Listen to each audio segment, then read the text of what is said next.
आवाज़ की दुनिया के दोस्तों, दुआ का नमस्कार कबूल करें। दास्ताने अंजुमन की एक नज़्म जो मैं दशहरे पर पेश करना चाहती थी और दोस्तों की फरमाइश भी थी, पर गला खराब होने की वजह से नहीं कर पाई।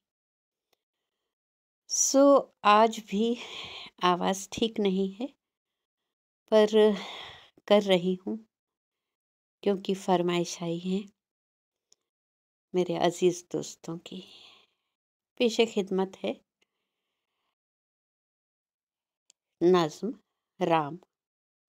रावण के 10 शीश की बात नहीं कर रही मैं कर रही हूँ वर्तमान में आज के युग के राम की उस मुखौटे की बात जो मेरी नज़्म में है।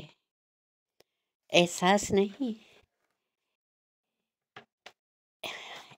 नहीं है तो नहीं समझ पाएंगे, क्योंकि मैं अल्फाज नहीं एहसास लिखती हूँ। तो प्रस्तुत है राम। खड़ी है सदियों से पत्थर बनी हुई अहिल्याबाई। खड़ी है सदियों से पत्थर बनी हुई अहिल्याबाई, होलकर चौक ग्वालियर में, किसी राम के इंतजार में। जी हाँ, खड़ी है सदियों से पत्थर बनी हुई अहिल्याबाई, होलकर चौक ग्वालियर में, किसी राम के इंतजार में। मत कर इंतजार ये अहिल्या, मत कर इंतजार, अब कोई राम नहीं आएगा। जी हाँ, अब कोई राम नहीं आएगा, और आ भी गया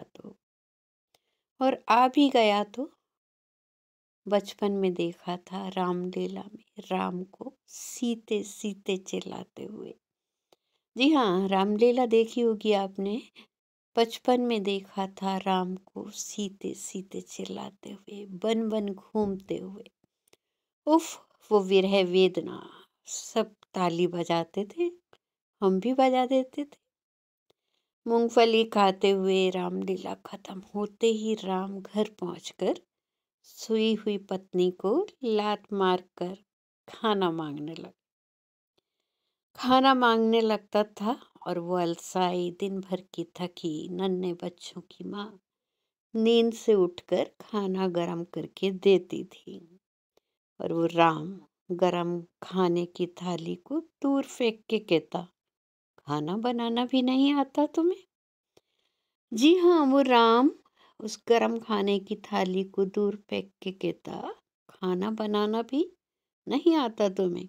दिन भर पड़ी सोती रहती हो, और मैं थका हारा लौटा हूँ। बच्चे भी सहम कर दुबक जाते लिहाफ में माँ को रोता देखकर। माँ रात भर रोती रही, राम रात भर सोता रहा। सहमे बच्चे स्कूल चले गए।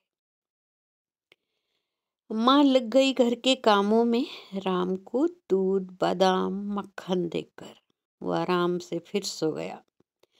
रात को राम बनना था ना उसे।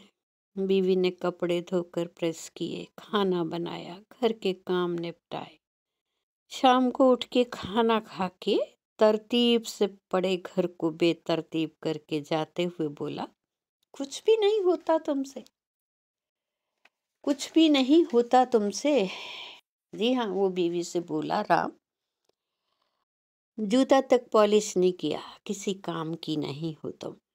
दिन भर पड़ी सोती हो। और धक्का देकर निकल गया राम, बिना ये देखे कि सर फट गया था उसका चौखट से लगकर। खून बहे जा रहा था, बच्चे रो रहे थे, माँ पत्थर हो चुकी थी, आंसू सूख चुके थे। समझ नहीं आया, जी हाँ, समझ नहीं आया अहिल्या कौन थी, जिसे राम का इंतजार था, या जिसके राम अभी गए हैं।